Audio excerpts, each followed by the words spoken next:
1, 2, 3. All right, let me get camera off. Okay, everything looks good. Go ahead and send the link out.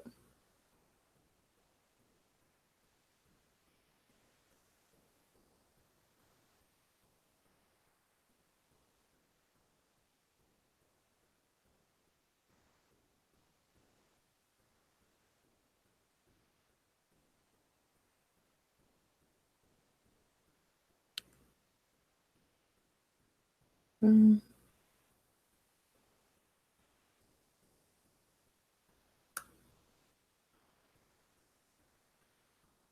Right.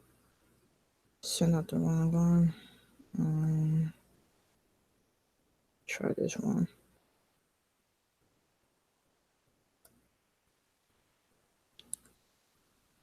Okay, let's go back.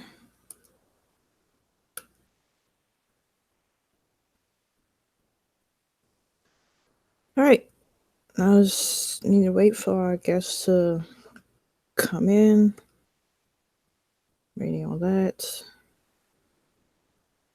Let me send a link out for Twitter.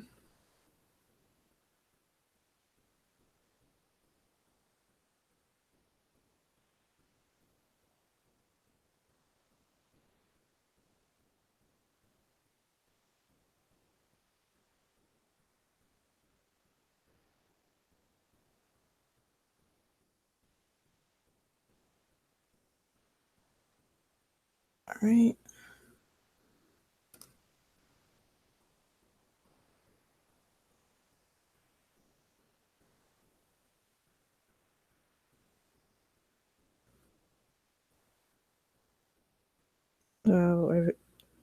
How's everyone doing tonight?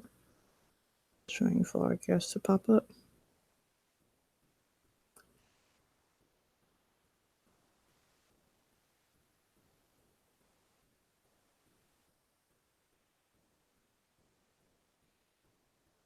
So everything is set.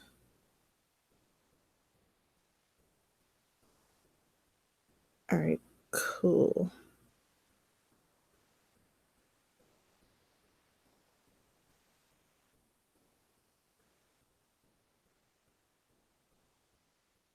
All right, let me go back to the main screen here. And hello.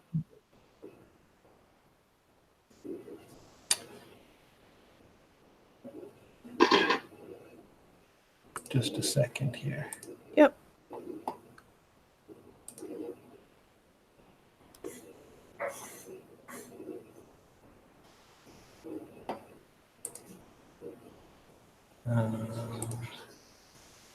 Can you hear me? Yep. Can you see me? Yes, I can. You're the can of soup, right? I'm what? I said you're the can of soup, right? Yeah. Okay. All right. I have a webcam, but I'm not sure if it's working. But to say if you want, you could test it out real quick. Yeah, I'm just trying to get it going here. All right.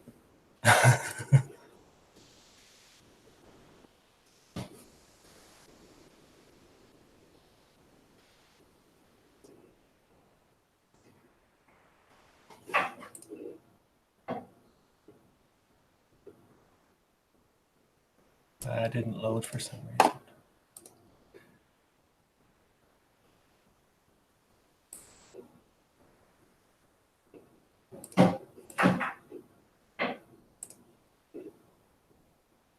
I don't know. I almost never use this webcam. Yeah, I have one myself, which I don't really use. Yeah, I'm not really a fan.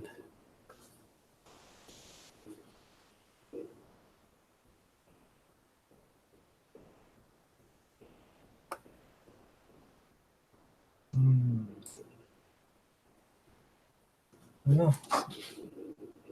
It's not working. I don't think anyone wants to see my face anyway, so. All right. Yeah.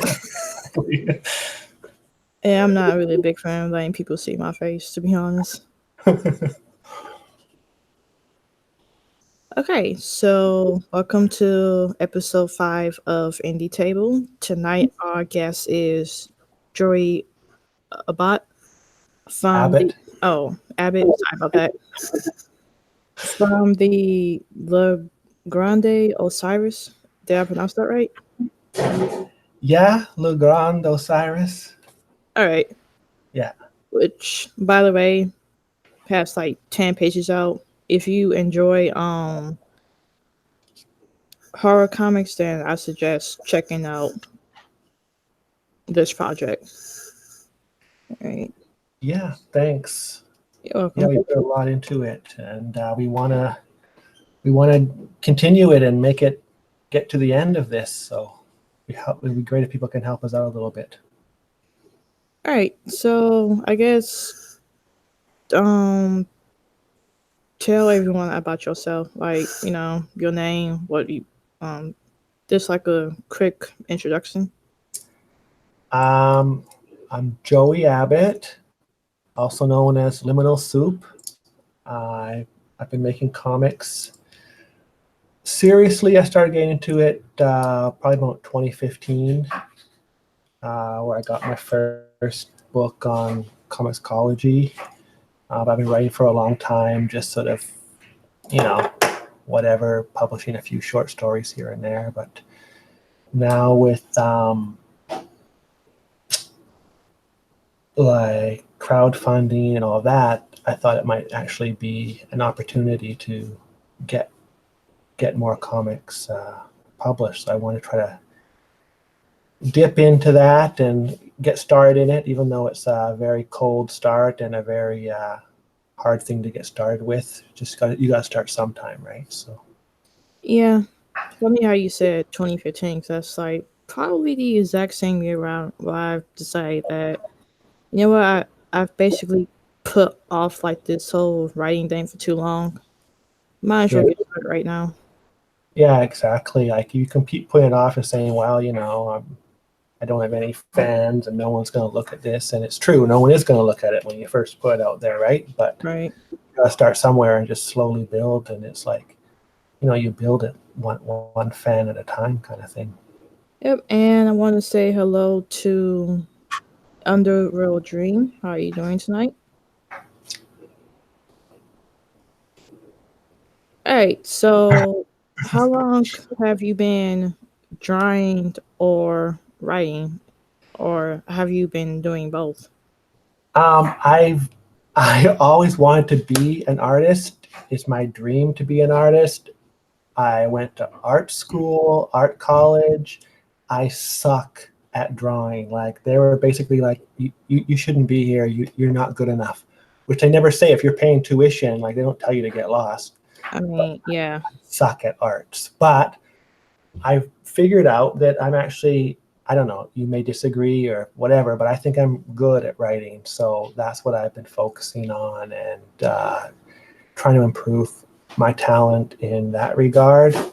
And I've I've written screenplays and this and that. And Oh, yeah. screenplays. Like, what's the difference between that and writing a comic? A screenplay is really similar to writing a comic because you have to visualize all the images and all the scenes and write them out, and it's very short, it's very dialogue heavy, the descriptions are very brief, and it's mostly the dialogue that has to be perfect. That's what's actually going to be in the comic or in the movie is the dialogue. The descriptions are just to inspire the people who are drawing it or filming it. So it's actually really similar. You have to really visualize like the action sequences and all that and write out every single step. Some people I know when they write comics, they write like, 2 pages of a fight scene and just leave it to the artist, but that's not really the right way to do it. You have to write every punch, every kick, and the choreographic, it all out on the page, right?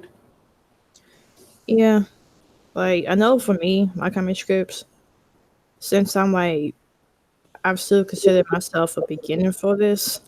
It's Mm-hmm. like a basic format, but at the same time, my artist is like, they know what I want, so simple, but it's not too simple.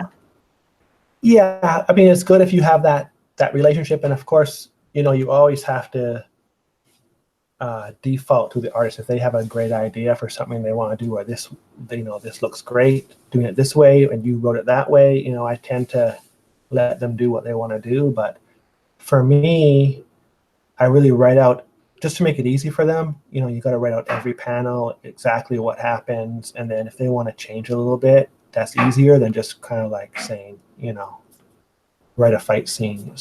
I think that's giving too much to the artist to come up with. Some might love that, but you know what I mean. Yeah.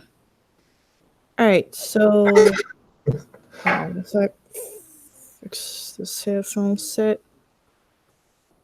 Figure out that I basically need to save up for a mic instead of using a sort of outdated gaming set for my mic for right now. All right. Okay. All right. So who are your? I guess you can say writer inspirations. Oh, my inspirations. Yep. In comics, probably one of my biggest ones is Dean Motter, who's a Canadian. He wrote Mr. X in the 80s. I don't know if you know that. It's a really amazing series. He's one of my favorite comic book writers. He also wrote The Prisoner. I don't know how well known he is or not, but he's really good. He's very understated. He's the kind of guy where you'll read a whole graphic novel and you just be like, I wonder what that was about. I don't really know. Like he doesn't, it's not on the nose. It's not hitting you over the head. It's very understated stuff, which I really like. Huh. I have to check his stuff out. Yeah, especially Mr. X. It's like it's just a very iconic comic book character. He's got round glasses and bald head and a black trench coat. You've probably seen the images. You know what? I probably have. I just never knew who that character was. Yeah, and I really like Robert Crumb a lot because he really explores the dark side of people, and he's not afraid to just like show the most disgusting, disturbing stuff. And I just really like that. He's completely unafraid of exposing his own life and his own darkest memories and fantasies and everything. Okay, now see, that is the type of stuff that I love to write, that I love to read. So I definitely have to check his stuff out too. Oh yeah, Crumb is pretty famous. He was in the 60s in the hippie era doing alternative comics back then. So he's been around a long time. I think he lives in France now, but he's an American. But yeah, pretty much anything by Crumb is worth picking up. If I can talk about comics all day long, so I don't know. Yeah. I'm a big fan of Osamu Tezuka, who kind of created the whole manga genre in Japan with Astro Boy, the first big-eyed comic book character in Japan. Okay, Astro Boy, like the old Astro Boy. Yeah, see, I don't think I've seen like the old one, but I did see like the, I guess you can say, updated one. Oh, okay. Yeah. Yeah. His comics, he started writing in the 50s, but he's like, if you want to learn how to write comics, he's a master. So in terms of pacing and the passage of time and all the little tricks you use in comics to sort of show those types of things, he's really good at that, inserting humor at the right moments. He's really, really good. All right, so it's funny because, oddly enough, I think I consider myself like a bit more of like a manga fan than like a comic fan. Like, Oh, really? yeah, I have like, a couple of comics that I do enjoy reading, but it's like for some reason I just tend to like that stuff a little bit better. Yeah, well, Western comics are so fixated on superheroes, and there is other stuff, but it's like, what is it, 80% superheroes, right? So it's kind of like very limited, whereas in manga they have horror and drama and, like, I don't know, a comic book about tennis or something. They have everything, so it's not just superheroes. So it's Right. pretty interesting. No, no, it's like I enjoy my Batman. He will like always be my favorite DC character, and that's mostly Okay. my inner '90s child speaking here. So Yeah. same for Spider Man. He'll like always be like my favorite Marvel superhero, and once again, that is mostly my '90s childhood um Yeah. speaking. But yeah, I'm not really the biggest hero comic fan. Yeah, I mean, they're super popular right now with the movies, but I've kind of moved past that for the most part. So, what do you think of Junji Ito? He's pretty popular for horror. Yeah, I remember reading Uzumaki, and Oh I yeah, actually need to finish it because I did enjoy it. yeah, Which is funny because I'm sorry, but when I automatically think of Uzumaki, I think of Naruto since I've been introduced to that one first. oh okay, Yeah. yeah. I mean, there's so much. It's a whole world, right, of manga and anime. Um, I actually lived in Japan for a year, so it was great to see that stuff everywhere, and uh, go to a manga convention and all that kind of stuff. Go to different manga museums and all that. But they definitely have, like, comics are so huge that you're on the train and people are just reading comics on the train, which I don't see here. I don't know if you see that where you live, but I don't see it very much in North America. But in Japan, it's just massive. Nah, not so much. Yeah.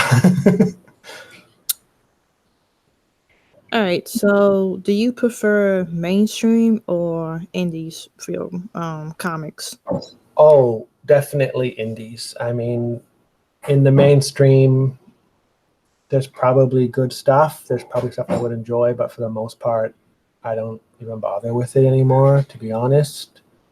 Um, I'm more interested in stuff. I mean, I think it's great, all the stuff on Kickstarter and Indiegogo. Anything that piques my interest, I give it a try. Sometimes it's not so good, but usually it's really interesting. I think it's kind of like almost a golden age for indie comics right now, because anyone can get, if they have a project that captures people's imaginations, they can get it funded, even if publishers or the mainstream aren't interested. Right, I think that's like probably one of my favorite things about seeing like all of these different Indiegogo campaigns or Kickstarter campaigns, even if it's like, one that you may not like, it's like 50 others that, could be your thing or something. Yeah, I mean, every time I go on there, I see something that kind of piques my interest.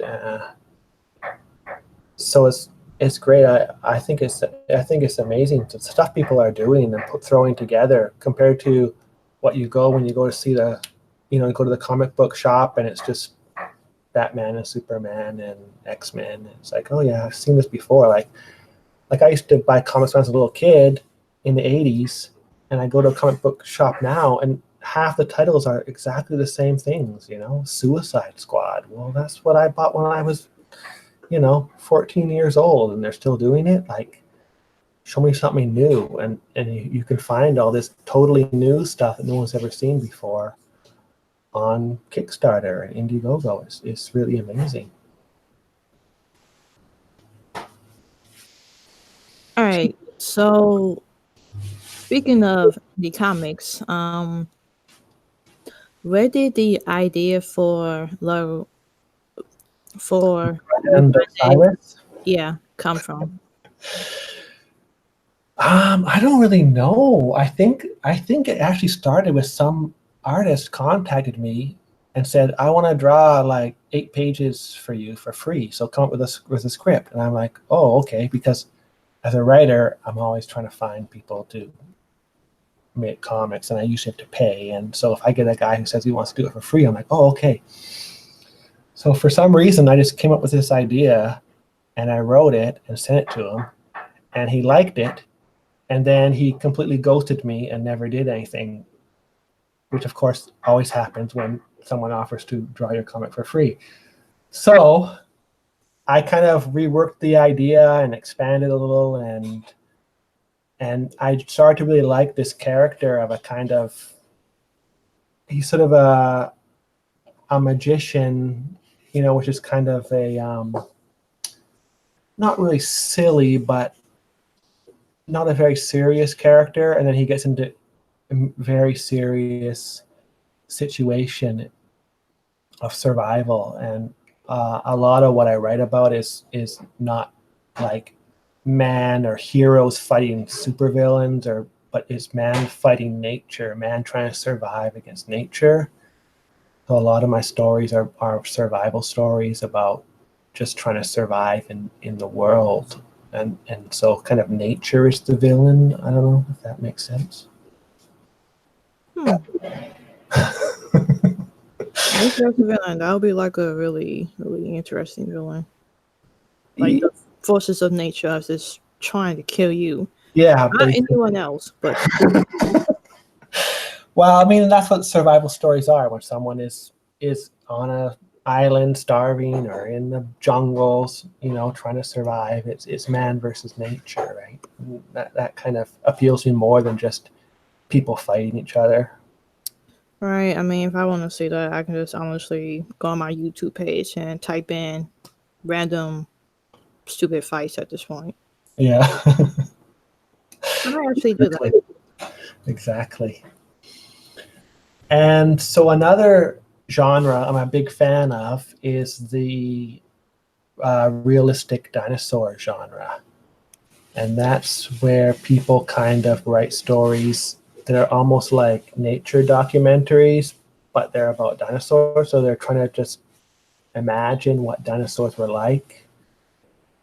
And there's several different comics that do that, and I'm just obsessed with that genre right now. So I'm a huge fan of that one. I think my whole take of it will be I'm either going to die or I'm going to die. There we go. That's it? Yep, it's like I'm either going to get eaten or I'm going to get stomped on. Yeah, pretty much. But it's kind of, that's the thing, when people are put in survival situations, it's kind of like, what are they willing to do to survive? Easy for me. I don't know. Until I find like a pack of raptors, somehow gain the trust, and from there, I don't know yet. I haven't really thought that far. Yeah, yeah, I love dinosaurs. So there's not enough dinosaurs in comics. Huh? Well, I'm actually surprised by that. You think there's too many dinosaurs? No, I mean I'm just surprised that it's like not enough of them.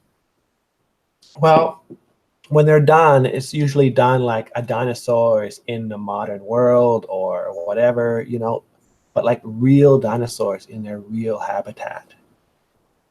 Not Jurassic Park, that's dinosaurs in the modern world. I'm talking about like real dinosaurs in their natural world. Hmm.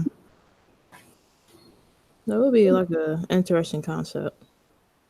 Yeah, so there's quite a few. There's Paleo, which you can read online for free. It's by Jim Lawson. It's awesome. There's Age of Reptiles, which is really good, produced by Dark Horse. And there's another one called Love Dinosaur, which is forget the publisher. It's a European label, I think. Tons of stuff if you want to get into dinosaurs. All right. So you said that you are a writer. Yes. How did yeah, how did you and your artist meet?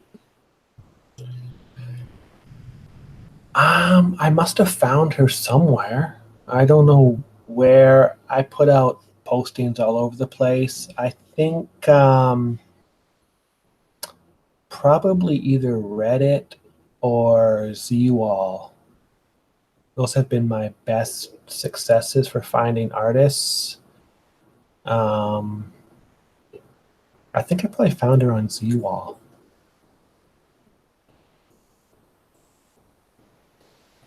But she's super great. Like sometimes you meet people, and the people who are just starting out, and they think they want to write a comic, and then when they get into it, they realize it's a lot more work than they thought, and they kind of flake on you. So it's when you find someone who's really good and can meet the deadlines and can read the script, and actually like that might be surprising that reading the script is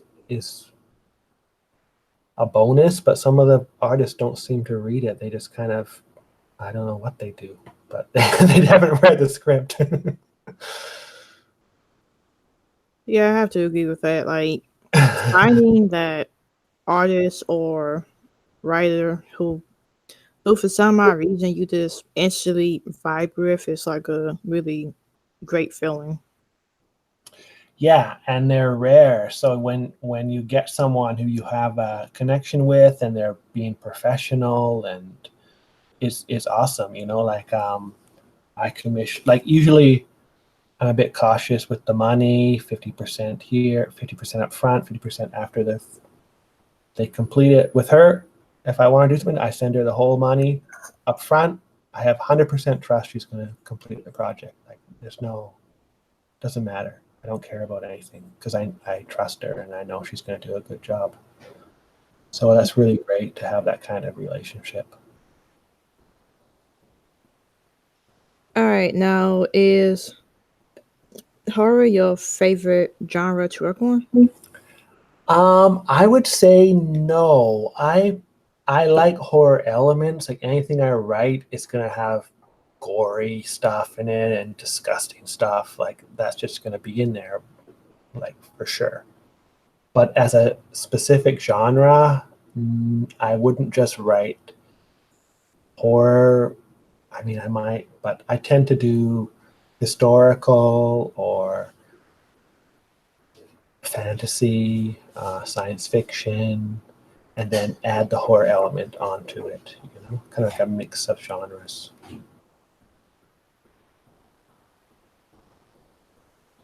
So with Le Grande Osiris, it's kind of historical as well as horror, right? It's not just straight horror.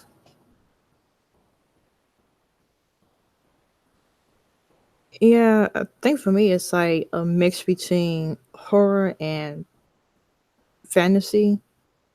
This being able to like write outside of real life, like it like a vacation away from that this for a little bit. Yeah. Yeah. There's always a little bit of fantasy in horror because you're dealing with demons or ghosts or whatever, which is pretty common.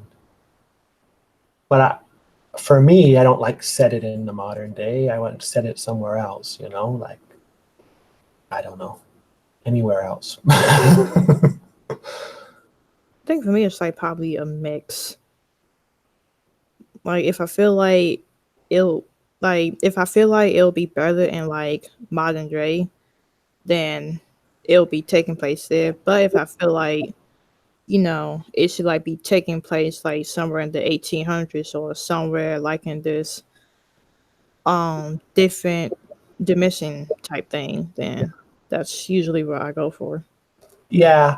Well, the great thing about setting it in the modern day, and why a lot of horror in the modern day is because people identify so much better with it if your characters are just like, oh, well, that's like you. They're in high school just like me, and they identify with it, and so they become a lot more involved, and then they get scared better because they identify with the character. So that is the benefit of doing it in the modern day. It's just, for me personally, just I don't, not a preference. All right, so I don't know if I asked this or if you answered this already, but what is the Grande about? The Grande about? Oh, well, it's about a stage magician in the 17th century, and he basically gets involved. In the beginning, he just gets stranded on a boat and has to cannibalize his the other people on the boat with him to survive. And then he gets taken aboard a slave ship, which is headed to America with a cargo full of about 500 slaves. And Okay, yeah, I definitely need this to like come out now. yes, Yeah, it's like I said, like, oh, go ahead. Sorry about that. well, I don't want to give it all away, but he gets involved in some shamanistic rituals and this kind of stuff. And basically, it's about a stage magician who gets involved in the real world of magic and the occult and all of that, and kind of gets pulled into a very dark world where he's from a sort of, you know, like he's like kind of like an actor who gets pulled into the real world. Is basically what it is. Yeah, like I said, I like reading like the first 10 pages. Like it basically reeled me in. You can say. So you didn't mind that like the main character becomes a cannibal in the first 10 pages? Like that didn't turn you off? I don't want to read about No, this. like ew, I love stuff like that. Maybe it's because deep down I am like a demented person who needs help, but Yeah. it's like Okay. these Well, people. that's my audience. That's my audience. So that's Yes, okay. yes. But what about if he gets into like on a slave ship? Like I did not want to write about that because I was reading all about slave ships and it's just absolutely horrible, like the worst things, right? I didn't want to write it. And when I started thinking that, that's when I think, okay, that's a horror story. You have to write it. It's too horrible. You don't want to write it, so you have to write it. All right. So that's kind of why I just kept going with it, because even though it was so dark and disturbing for me, like as writing it was disturbing. I can like only imagine, but knowing my ass, I'll like probably enjoy writing like stuff like that. I tend to always do. I don't know why. Well, of course, it's only natural, right? You don't want to, go to that side of you, right? So that's something that takes a little bit of courage to just say, hey, I'm just gonna write this and see what happens. Yep. Just find out, right? Yeah, though if it was me, my ass would have been like, okay, I wonder if I could like just magically get some salt and pepper, just like a little bit of Exactly. seasoning on this. Exactly, but that you can't do that to your characters. You've got to take your characters, you got to make people love them, and then you have to just do the worst possible things to them. Just bad luck. Everything goes wrong. Out of the frying pan into the fire every time. Yep, frying pan, salt, pepper, maybe like a little bit of garlic, some butter. No, no, no, you can't do that. I could. Make it worse and worse.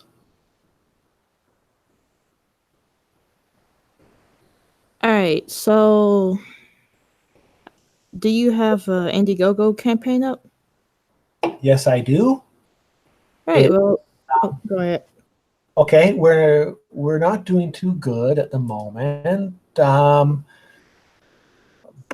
But I'm hoping when James gets the variant cover finished, I can post that, and that will hopefully generate some interest to sort of get things going at the end. Sometimes there's a little bit of a push at the end, and with a new cover by a famous artist, it might help us.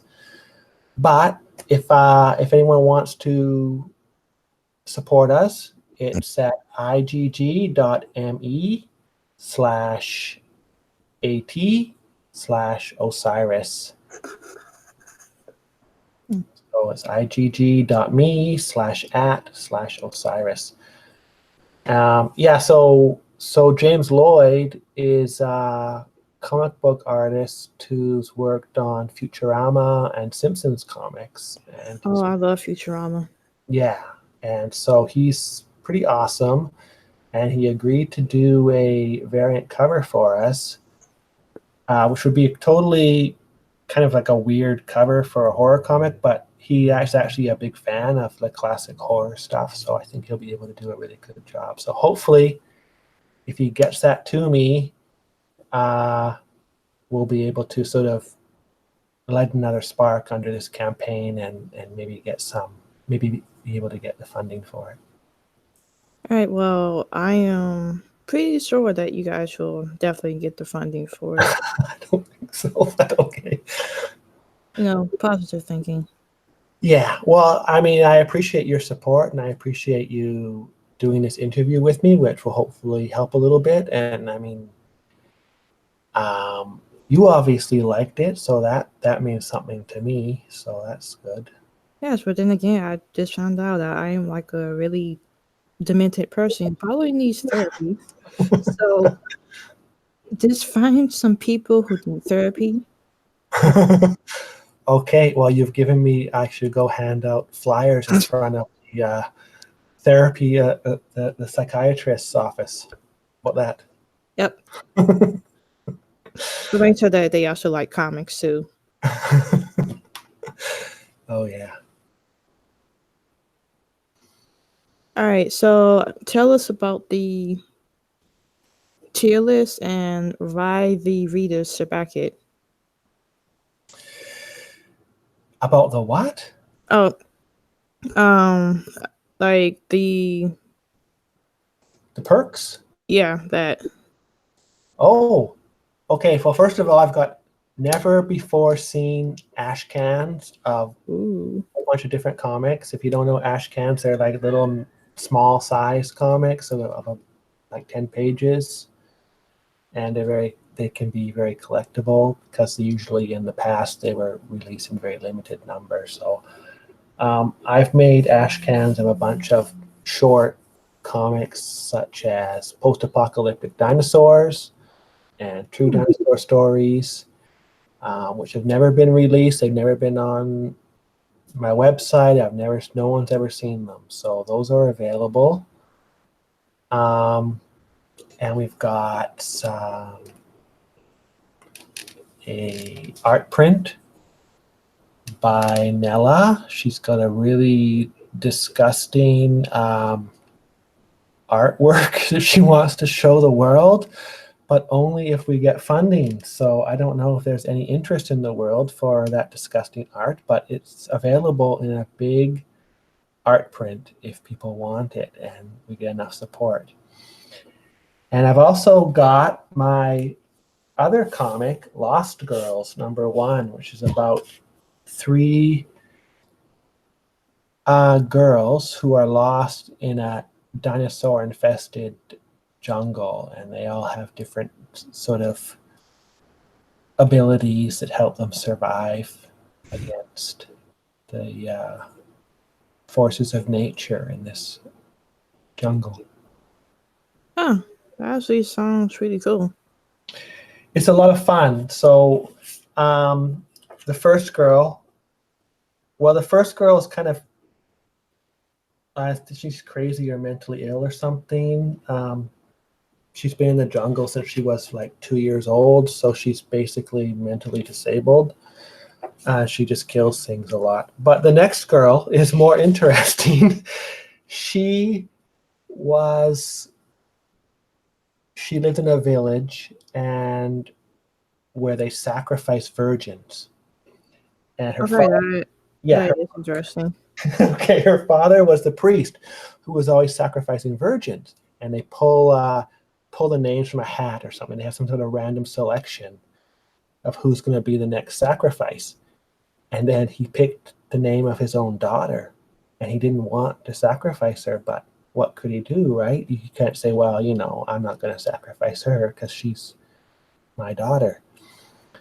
So he Oh, was going to sacrifice her, but she's like the best hunter in the village. She's great with the bow. She can kill any animal. She's an amazing super bow master. Okay.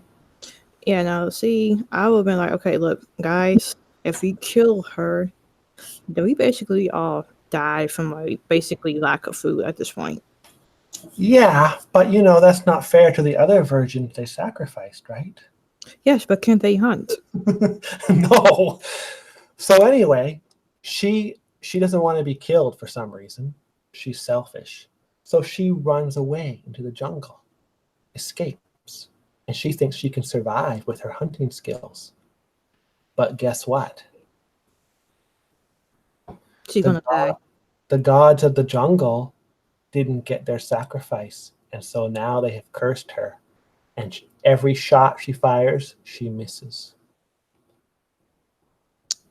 Oh, looks like someone might have to be vegan. There we go. There we go. So I don't know. This is I don't know. It's kind of like a strange genre of cave girls and dinosaurs. But some people like it. I don't know. But anyway, that's available in the campaign. If that interested you, you can get a copy of that comic.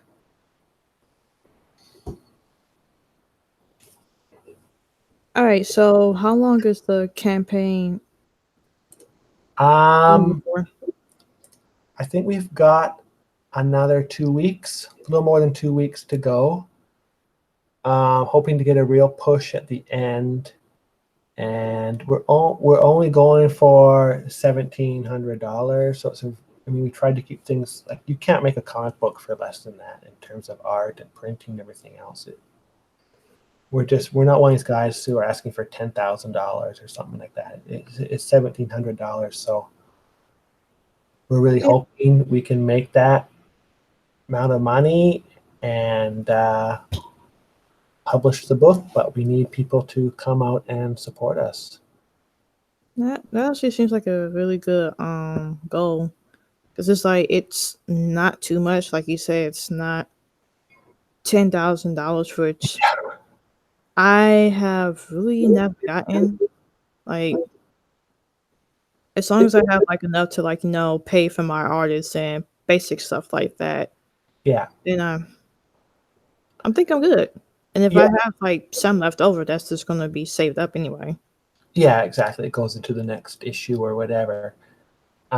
With this one, I mean, it's a 30-page comic, so and also Nella's going to redraw the first 10 pages. I don't know if you like. I think the first 10 pages look great. I don't know about you, but she is not happy and she wants to redraw the whole thing from the start. So I don't know. I mean, I like it, but it's sort of like to me and you, like the first 10 pages look great, but Mhm. to her, it's like you're like always going to be like your own worst judge in a way. Yeah, exactly. Well, I mean, I've gotten lots of comments and criticisms on the comic, but it hasn't been about the art. People haven't said, the art isn't good enough. So I don't think she needs to redraw it, but she basically the deal was if we're gonna do this, I have to allow her to redraw the 10 pages. So I said, okay, if it's has to be, then I will agree to that. Yeah, I get that mindset because it's She's like a perfectionist, I guess. I'm like the exact same way. it's a good quality in an artist because you need a huge amount of attention to detail and all that. It's like I actually get that because I'm like the exact same way. Like it honestly takes me forever to like write 10 pages or so because I'm like, well, maybe this could like change. Maybe this can like work a little bit better. You know what? Fuck it. I'm just gonna start over with, like page one. Oh yeah, I do that too. I'll start writing and I spend like hours trying to figure out what should this character's name be, Tom or Bob, Bob or Tom. It's like it doesn't matter. Just move on. Don't spend 2 hours trying to figure that out, right? No, and then you spend like more than 2 hours. You spend like a week or so just thinking of a name. Exactly, and it doesn't matter in the end. So, I mean, it's good to have all that attention to detail, but you have to also be realistic about getting your stuff done, right? Yeah. All right. So, fix my mic a little bit.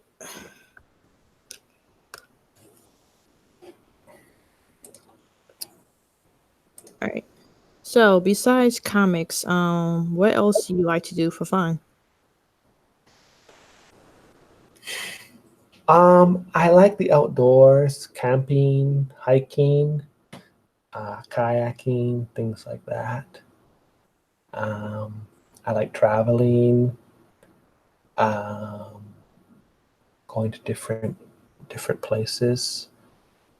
Everyone says that though, so that's horrible to say. What else do I like? Reading. Is that boring and nerdy? No, I mean, I don't really have a life outside of work and sleeping after work. Yeah, exactly. Well, this weekend I was so happy because I didn't go anywhere. I didn't do anything. I just stayed home, worked on a new story I'm writing, and just really got into it, and just spent so much time in front of the computer writing it, and it was what everyone else would say is a waste of time, but for me, it was really enjoyable. Right? Right.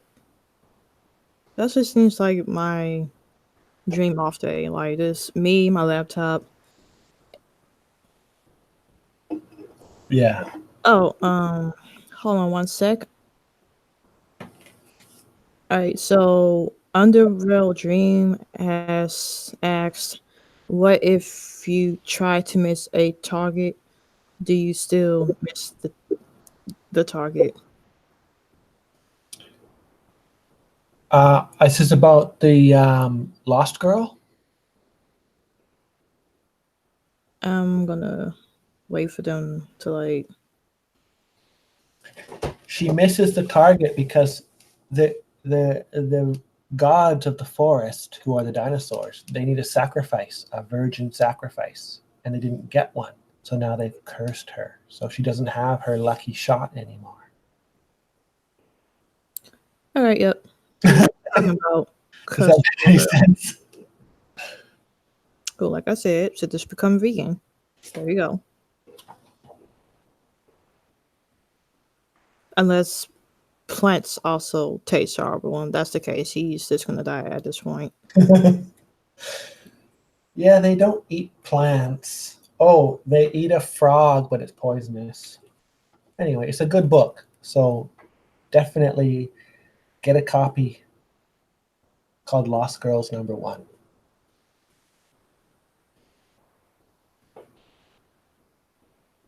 All right.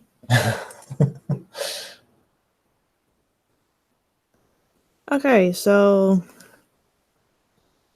say you liked camping and all that. Yes, I love camping.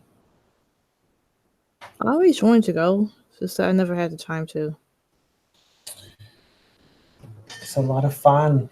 Um, Drive off into the mountains, go down a logging road where there's no cell phone service, no toilets. You know, see, I'll have to like actually get used to that. It looks like the no cell phone thing. I think I can like handle. I just like something, but like the old toilet thing is like, come on now. Like I Oh. will build my own toilet if I have to. No, you just find a log, you get some fresh leaves. That's all you need. I'm making tissue.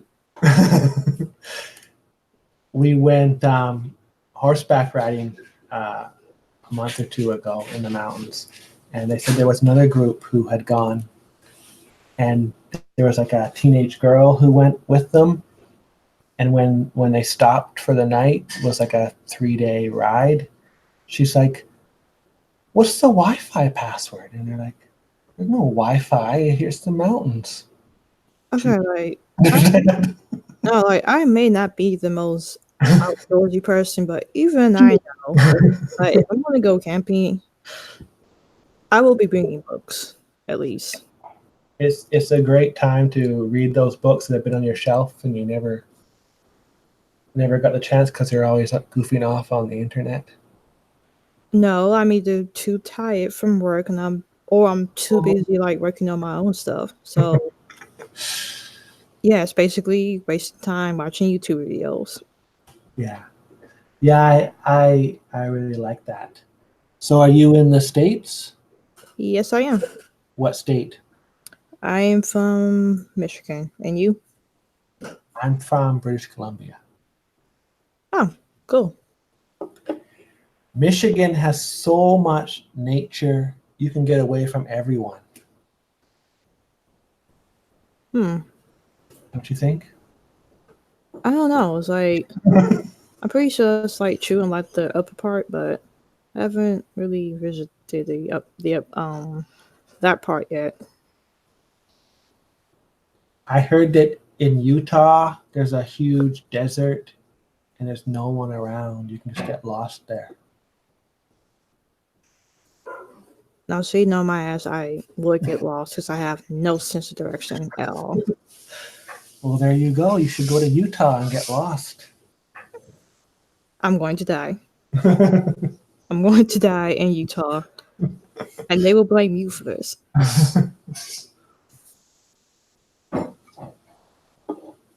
No, I really like that to just get away from everything. All right. Another comment by on the road. There, there is a old trope where the shooter always miss, so to counter it, he tried missing his shot on purpose, and so instead of missing, it start hitting. Oh, that's a good idea. Yeah, she should do that. Okay, you give me the idea for issue number 2. That's how she'll survive. See, now she won't have to become vegan. Thank you. I didn't know how she was going to live in that horrible jungle. By becoming vegan. No, by purposely missing, then the arrow will hit. You see? The arrow does the opposite. The arrow is like George Costanza. It does the opposite of what it should do. So it becomes vegan. There we go.